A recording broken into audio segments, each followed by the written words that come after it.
Berhenti bicara tentang masa lalu. Saatnya menatap masa depan. Bersama Ishak Rafiq, Direktur Eksekutif Masa Depan Institut.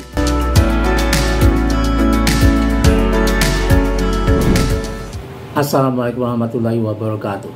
Saudara-saudara sekalian, Anda bersama Ishak Rafiq, Direktur Eksekutif Masa Depan Institut. Panjangnya Institut Masa Depan Indonesia. Ada yang perlu kita evaluasi di sini,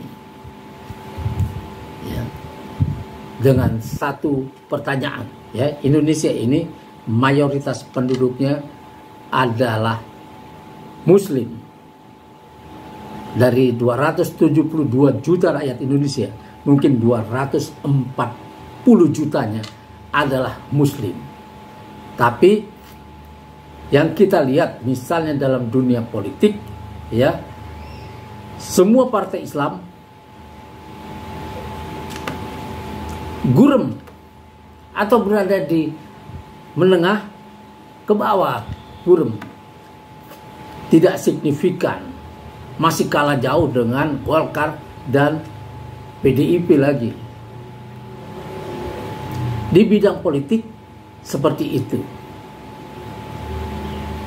Di bidang ekonomi juga sama. Umat Islam ini berada di bagian yang paling miskin dari rakyat Indonesia dan akan dibuat seperti itu bila bangsa ini, rakyat Muslim terdidik ini tidak ikut mengatur negara. Dan kita tahu, ya, kita dalam keadaan Muslim ini kalah jauh dengan yang lain dan gampang dibuat keteteran 10 tahun terakhir dengan dengungan yang luar biasa tentang radikalisme, teroris dan lain sebagainya. Umat Islam dibuat terdesak di negerinya sendiri dan tidak bisa melawan, tidak bisa membantah apa-apa. Karena tuduhan-tuduhan ini, ya, sudah membuat orang-orang Islam ini menjadi minder terhadap agamanya sendiri dan kaum intelektualnya terdidik dengan cara lain sehingga tidak tumbuh ukhuwah Islamiyah di antara mereka.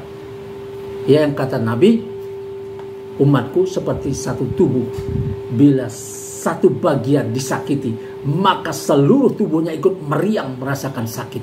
Tapi dengan tuduhan-tuduhan macam-macam, gigitan-gigitan kecil terhadap kaum muslimin yang sudah dipecah belah ini, satu bagian digigit dan ukhuwah Islam yang dihancurkan, maka tidak ada lagi pembelaan. Ya. Dan ini membuat keterpurukan yang luar biasa. Tapi mengapa? Mengapa kaum intelektual Muslim ini, orang Muslim terdidik ini selalu kalah langkah dengan rivalnya yang memusuhinya, memusuhi agamanya? Mengapa selalu salah langkah? Menurut pemikir Iran, Dr. Ali Saryati, ya, umat ini kalah langkah karena apa? Karena dia merasa sudah puas, ya, telah mendapatkan jalan lurus. Tapi mereka ini tidak berjalan di jalan lurus itu. Mereka asik duduk-duduk di jalan lurus yang telah ditemukannya. Asik membicarakan bahwa mereka telah menemukan kebenaran, tapi tidak berjalan di situ. Sedangkan lawan-lawannya, orang-orang yang menempuh jalan yang tidak lurus, yang berkelok-kelok lagi sukar ini, berlari di jalan itu. Akibatnya mereka selalu tampak berada di depan. Dan lama-lama umat ini tergiring untuk mengikuti jalan-jalan yang salah itu. Ya, konsep dalam Islam itu ya adalah perlawanan terhadap ketidakadilan, perlawanan terhadap iblis, terhadap setan yang berada ya, yang muncul di dunia ya, selain yang membisikkan kejahatan di dalam hati manusia itu dari bangsa jin, tapi juga ada yang dari bangsa manusia. Yang dari bangsa manusia ini muncul dengan 3 wajah. Wajah Fir'aun, penguasa yang zalim. Wajah Qarun, konglomerat yang berkhianat, yang mendanai kezaliman, merampas tanah-tanah rakyat. Dan yang ketiga adalah wajah Samiri, intelektual yang berkhianat, sang penyihir yang membawa Bani Israel yang sudah diselamatkan oleh Musa menyeberangi Laut Merah dan ditenggelamkannya Fir'aun. Samiri muncul di situ ketika Bani Israel harus mengangkat pemimpin. Mereka mengangkat Samiri, bukan Musa, karena Samiri tidak mengajak menegakkan keadilan, tapi dia mengajak arisan, menari-nari, menyanyi dan lain sebagainya, yang melupakan hal-hal yang harus dikerjakan. Dan umat Islam ini banyak meniru gaya Bani Israel.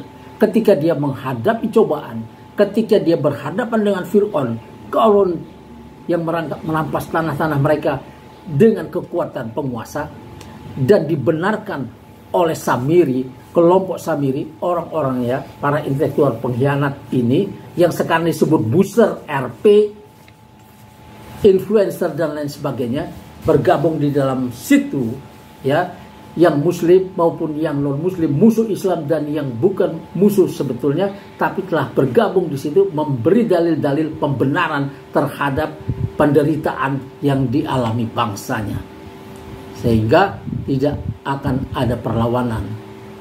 Bisa terjadi win without fighting dari musuh-musuh Islam itu. Ketika diajak oleh para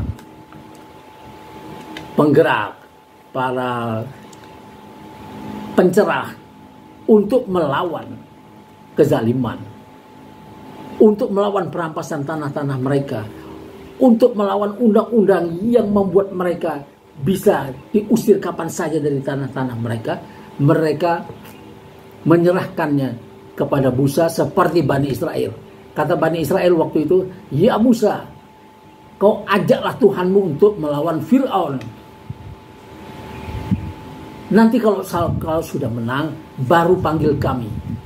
Sementara ini biarlah kami makan daun-daun bawang ini." Inilah ketakutan Bani Israel sekarang dilakukan oleh bangsa ini, oleh umat muslimin yang tidak ingin merubah nasibnya. Partai Islam, ormas Islam lebih dulu karam ketika berhadapan dengan kezaliman yang terstruktur, masif, dan terencana. Dan ini yang menyebabkan keterpurukan ini dan selalu kalah langkah. Sekarang yang diperlukan adalah menyadari kembali, karena Islam, ajaran Quran ya, bukanlah mengajak kita untuk berada di masjid sepanjang waktu, berdoa minta diampuni dosanya, padahal tanahnya sedang dirampas. Tidak. Quran mengajarkan untuk melawan kezaliman itu, menyusun rencana, melakukan tindakan-tindakan yang menyebabkan keadilan bisa tegak. Kalau itu ditolak, maka terimalah nasibmu sebagai orang-orang tertindas. Saudara-saudara sekalian, wassalamualaikum warahmatullahi wabarakatuh.